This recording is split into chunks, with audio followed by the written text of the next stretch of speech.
दोस्तों नमस्कार। सत्ता की चाबी तो आदिवासियों के हाथ में ही रहती है। यह मुहावरा नहीं है बल्कि झारखंड का सच है। और झारखंड के पहले चरण के वोटिंग में वो सत्ता की चाबी आदिवासियों के हाथ में रही और दूसरे चरण में उस पर मुहर लग जाएगी। पहले चरण में आदिवासी बहुल इलाके, खास तौर से जो 20 सुरक्षित इलाके एसटी के लिए हैं, वहां पर वोटिंग का प्रतिशत पिछली बार की तुलना में कम नहीं हुआ। पिछली बार की तुलना में इस बार तकरीबन 1.5% वोटिंग ज्यादा ही हुई। पिछली बार तकरीबन 63.5%, इस बार तकरीबन 65% वोटिंग हुई है। और इस वोटिंग के पैटर्न ने कई संकेतों को उभार दिया। खास तौर से आदिवासी इलाकों में जो सवाल बीजेपी उठाती रही कि वहां घुसपैठ हो रही है, आदिवासी कम हो रहे हैं, उनकी जमीन छीनी जा रही है, इसका असर कितना हुआ। और आदिवासियों के बारे में माना जाता है कि वो दरअसल एक तरीके से वोट करते हैं और बंटते नहीं हैं। यह सवाल सिर्फ संथाल परगना का नहीं है बल्कि कोल्हान के इलाके में भी यही स्थिति रही है। लेकिन इस बार कोल्हान के इलाके से चंपई सोरेन साथ आकर खड़े हो गए बीजेपी के, तो यह माना जाने लगा कि दरअसल कोल्हान में इस बार बीजेपी की दखल होगी।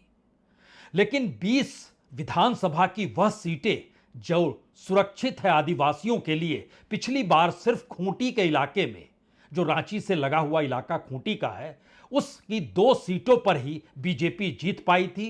बाकी 17 सीटें 20 में से गठबंधन यानी झारखंड मुक्ति मोर्चा और कांग्रेस के पास चली गई थी। जेवीएम ने 1 सीट जीती थी। जेवीएम यानी बाबूलाल मरांडी इस बार वह बीजेपी के साथ है। लेकिन झारखंड के इस चुनाव पैटर्न के भीतर के कुछ सच पहले समझ लेने चाहिए।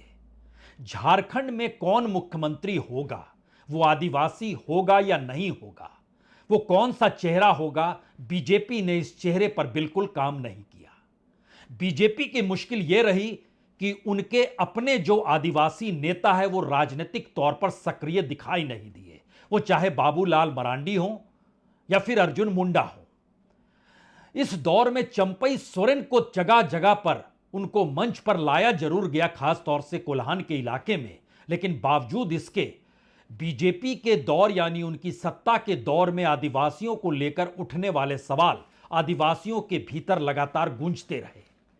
इस दौर में बीजेपी की कमान अमित शाह ने संभाली।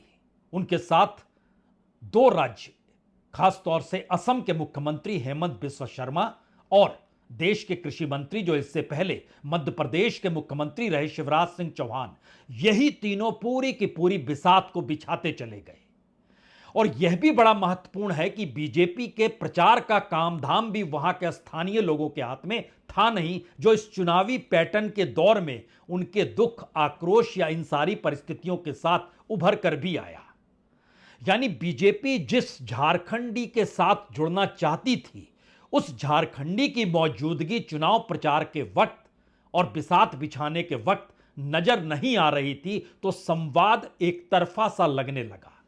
दूसरी तरफ जो भ्रष्टाचार का आरोप हेमंत सोरेन पे लगा हुआ था, उस भ्रष्टाचार को मुद्दा बनाया ही नहीं गया।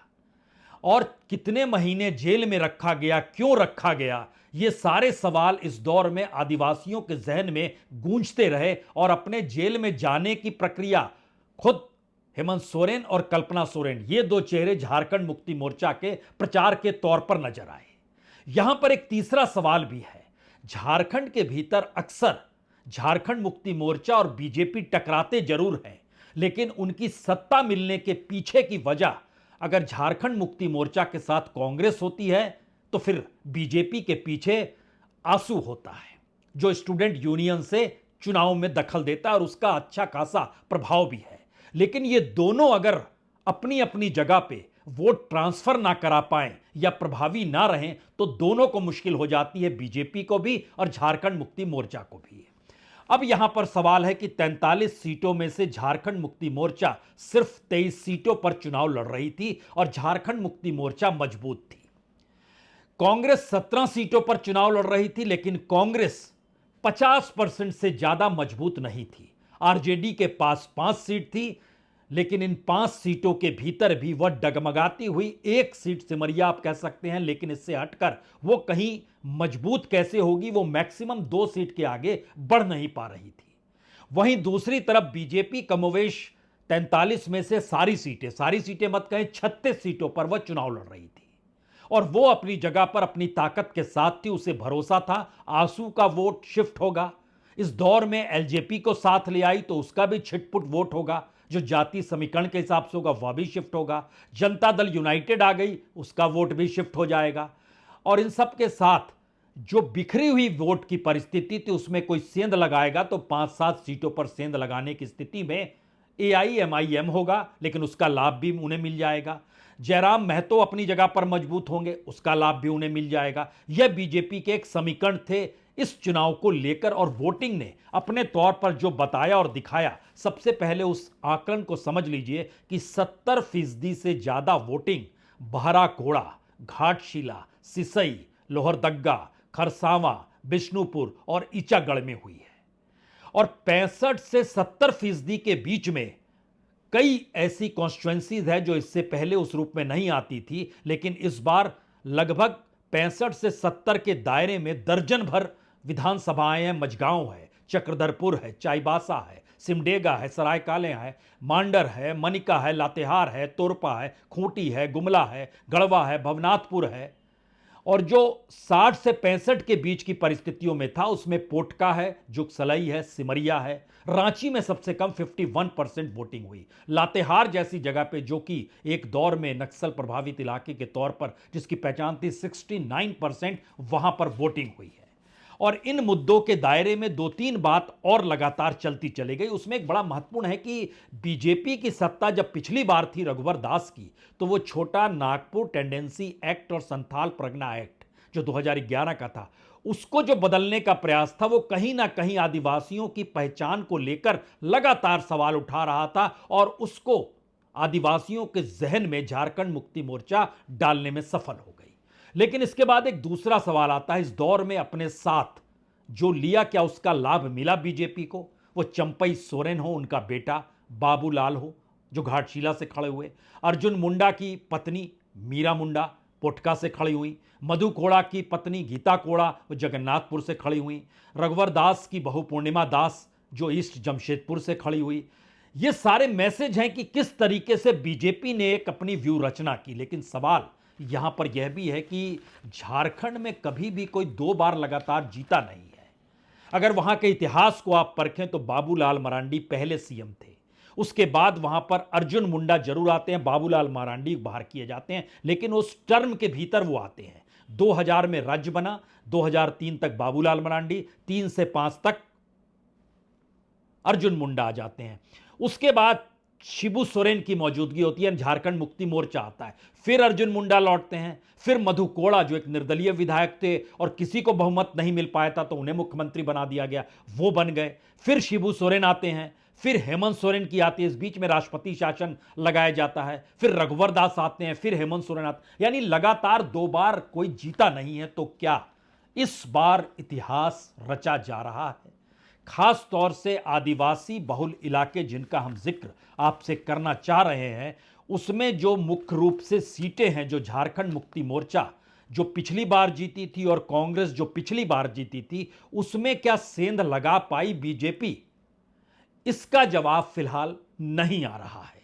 यानी मुकाबले में वोटिंग शायद कम हो लेकिन जीत बीजेपी की होगी, यह बात निकल कर आ नहीं पा रही है। और यह स्थिति वो मानकर चल रहे थे कि खास तौर से सरायकाले का की सीट, सरायकाले सीट चंपई सोरेन जीतेंगे, लेकिन वो खुद शिफ्ट हुए हैं। लेकिन उनका बेटा चुनाव जीत पाएगा, यह एक असंभव सी स्थिति है जो वहां पर खुलकर नजर आया।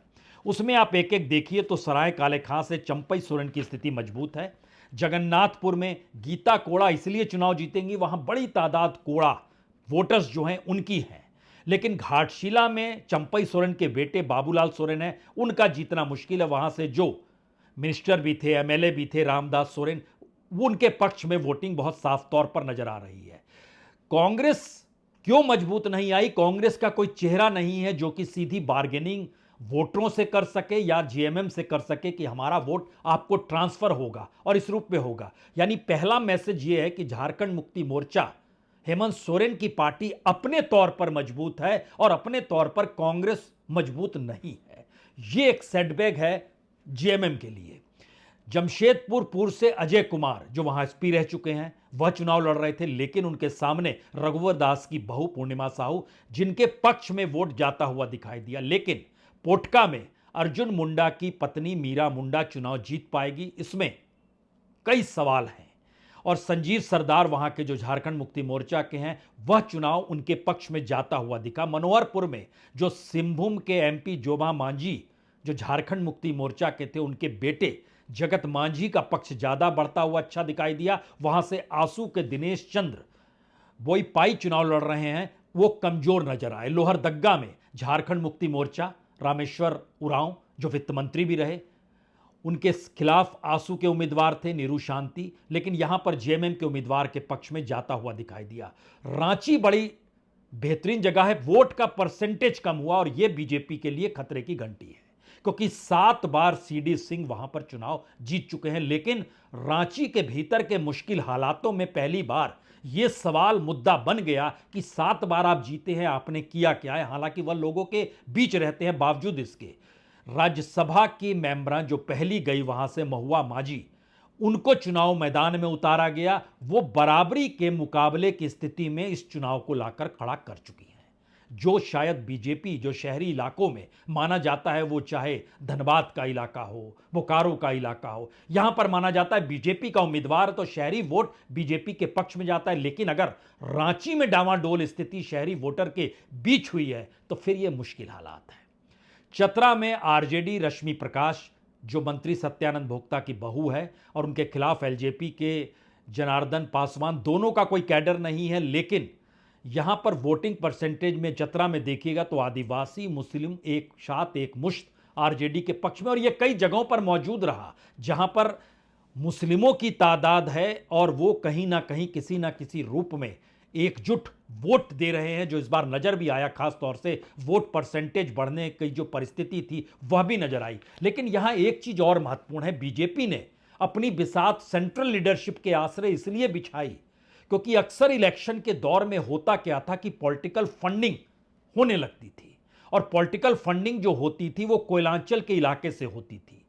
और कोयलांचल के इलाके के भीतर में जहां जहां कोयला उसके जरिए, जैसे बेरमो का इलाका है, बोकारो का इलाका है, इस बार उस पर पूरे तरीके से रोक लगा दी गई। दूसरी परिस्थिति थी कि जो ब्यूरोक्रेट्स हैं या जो अधिकारी हैं प्रशासनिक तौर पर, वो झारखंड मुक्ति मोर्चा की सत्ता से उतने खुश नहीं हैं। तो क्या उनका रूठना, क्योंकि अगर ध्यान दीजिए तो जो चुनाव आयोग के कोयलांचल में एडिशनल ऑब्जर्वर थे, उन्होंने इस बार चुनाव आचार संहिता लागू होने के बाद ऐसी व्यवस्था की कि वहां पर कोई बिजनेस कोयला को लेकर नहीं होगा। लेकिन इसके पैरेलल में अगर जो हम ब्यूरोक्रेट्स का आपसे जिक्र कर रहे हैं, जैसे रांची के डीसी थे छवि रंजन, या फिर पूजा सिंगल जो माइनिंग की सेक्रेटरी हुआ करती थी, सत्ता के अनुकूल तो काम किया लेकिन उनके साथ सत्ता उस रूप में खड़ी नजर नहीं आई, तो उनके भीतर भी बहुत सारे सवाल हैं। उसके बाद अगर अन्य मुद्दों के आश्रय आ पाए, उससे पहले हम आपको एक तस्वीर दिखलाना चाहते हैं कि किस तरीके से पूरी के पूरी वोटिंग अलग अलग इलाकों में जो तस्वीरें निकल कर आई, वो बता रही है कि उत्साह इसलिए ज्यादा था, इस चुनाव में परिवर्तन था या गुस्सा था। झारखंड मुक्ति मोर्चा के मुख्यमंत्री को जेल डाला गया, क्यों डाला गया, और करप्शन को मुद्दा क्यों नहीं बनाया गया।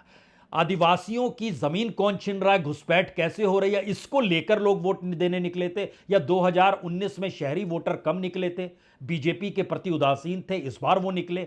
जरा वोटिंग परिस्थितियों के साथ इन तस्वीरों को देखिए।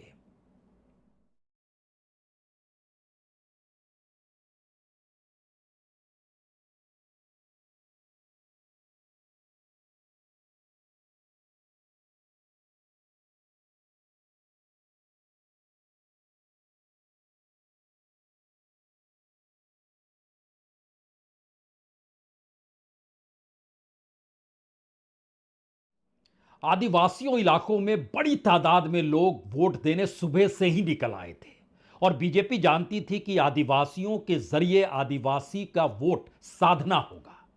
लेकिन पैटर्न जो बीजेपी के भीतर का था उसमें अगर असम के मुख्यमंत्री हैं, देश के कृषि मंत्री है, अमित शाह की मौजूदगी है, अर्जुन मुंडा गायब है, बाबूलाल मरांडी कहीं नजर नहीं आ रहे, ये सारी परिस्थितियों ने कहीं एक घालमेल की स्थिति की। हालांकि आदिवासियों के वोट मिल जाए इसके लिए चंपई सोरेन मैदान में उतारा गया, गीता कोड़ा को उतारा गया, सुदर्शन भगत जो कि पूर्व केंद्रीय मंत्री थे उनको लाया गया, समीर उरांव जो कि एसटी मोर्चा के राष्ट्रीय अध्यक्ष बीजेपी के उनको लाया गया, अरुण उरांव एसटी मोर्चा के राष्ट्रीय उपाध्यक्ष वह भी चुनाव मैदान में। लेकिन इन सब के बीच झारखंड का एक सच और समझना होगा, झारखंड में बड़ी तादाद में लोग क्रिश्चियन हो चले हैं, यानी धर्म परिवर्तन जिसका जिक्र बार बार आरएसएस और बीजेपी करती है और उसे रोकने का प्रयास भी करती है।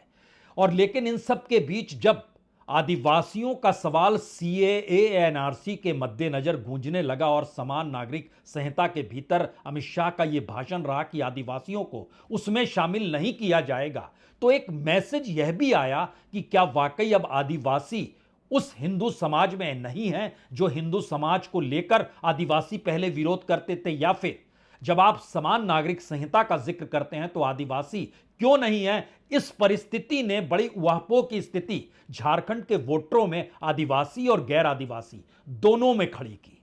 इसीलिए आदिवासियों की जो 20 सीट है और पिछली बार 17 सीट चली गई थी वह सीधे तौर पर जेएमएम और कांग्रेस के पास इस बार भी उसमें कोई पिलर दिखता हुआ नजर नहीं आ रहा है। हां, एक आध सीट जेएमएम की बढ़ सकती है, एक आध सीट कांग्रेस की कम हो सकती है, यह हो सकता है, लेकिन ऐसी परिस्थिति वहां पर नजर नहीं आई। लेकिन बाबूलाल मरांडी का जो लाभ लेना चाहिए था बीजेपी को, वह लाभ ले नहीं पाई।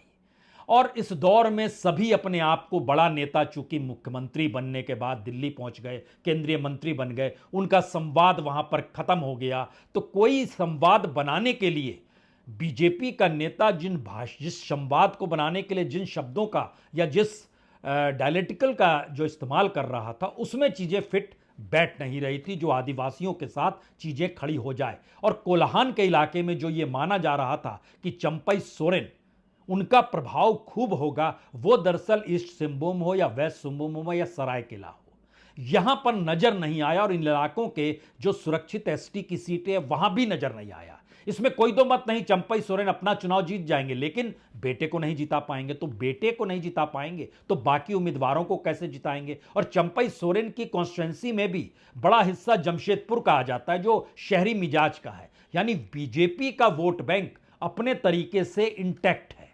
और वो इंटैक्ट होने की वजह यही है कि अगर पुराना परसेंटेज आप बीजेपी का निकाल कर देखें तो इसमें बहुत साफ चीज दो बातें होंगी कि बीजेपी 33% पिछली बार विधानसभा में ले गई थी, लोकसभा में 50% तक लेकर आई थी सीटों को, लेकिन उसके बावजूद भी इस बार वो 33% से 35% के बीच में ही रेंगती नजर आ रही है झारखंड के इस चुनाव में। झारखंड मुक्ति मोर्चा और कांग्रेस अपनी अपनी कॉन्स्टिट्यूएंसी में जेएमएम 20 से 25% के बीच में है, लेकिन कांग्रेस कम से कम 10 से 15 के बीच में है, यह बहुत साफ तौर पर नजर आया।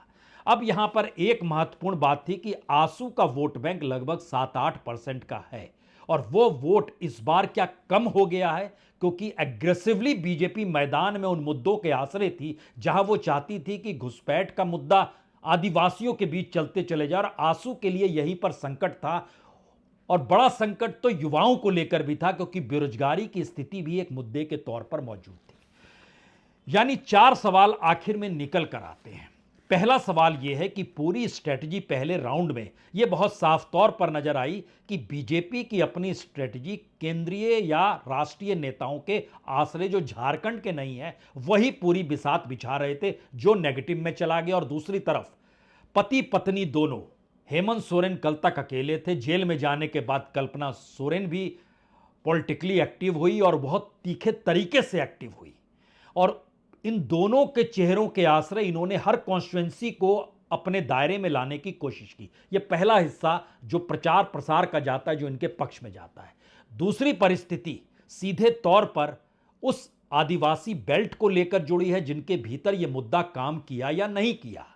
इस मुद्दे के नहीं काम करने का मसला यह था कि बड़ी तादाद में आदिवासियों का धर्म परिवर्तन बहुसंख्य तौर पे हुआ है और क्रिश्चियन वो जाहिर तौर पर कहा जाता है कि वो बिशप की तरफ से जो आता है वो करते हैं, और इसमें कोई छुपी हुई बात होनी नहीं चाहिए कि जो धर्म परिवर्तन को लेकर लड़ाई बीजेपी की है, सीधा टकराव क्रिश्चियनिटी और वहां पर धर्म परिवर्तन कराने वालों को लेकर है। इसीलिए जो आदिवासी कल्याण संघ है या वनवासी कल्याण आश्रम है, जो संघ के लोग हैं, इस बार वो सक्रिय नजर आए। उनका सक्रिय होना भी बहुत पॉजिटिव तौर पर आदिवासी बेल्ट में अनुकूल बीजेपी के हो नहीं पाया। और तीसरी परिस्थिति, खुद आदिवासियों से जुड़े मुद्दे और आदिवासियों का एक लकीर पर चलना है। वोट देंगे तो जिसको तय कर लिया उसको वोट देंगे, और उनसे जुड़े मुद्दों को कौन उठा रहा है उस दिशा में जाएंगे। तो इन तीन परिस्थितियों ने एक लकीर बहुत साफ खींच दी है। क्या वाकई पहले चरण के संकेत हैं कि झारखंड एक इतिहास रचने जा रहा है जो इससे पहले कभी नहीं हुआ, उस दिशा में होने जा रहा है? यानी क्या हेमंत सोरेन, जो एक वक्त में सबसे कमजोर थे और एक आसान तरीका लग रहा था बीजेपी जीत जाएगी, और धीरे धीरे बीजेपी ने खुद के अपने प्रचार के तौर तरीकों से उसे मुश्किल बना दिया? शायद यह स्थिति इस पहले चरण में जरूर नजर आ रही है। बहुत बहुत शुक्रिया, बहुत बहुत शुक्रिया।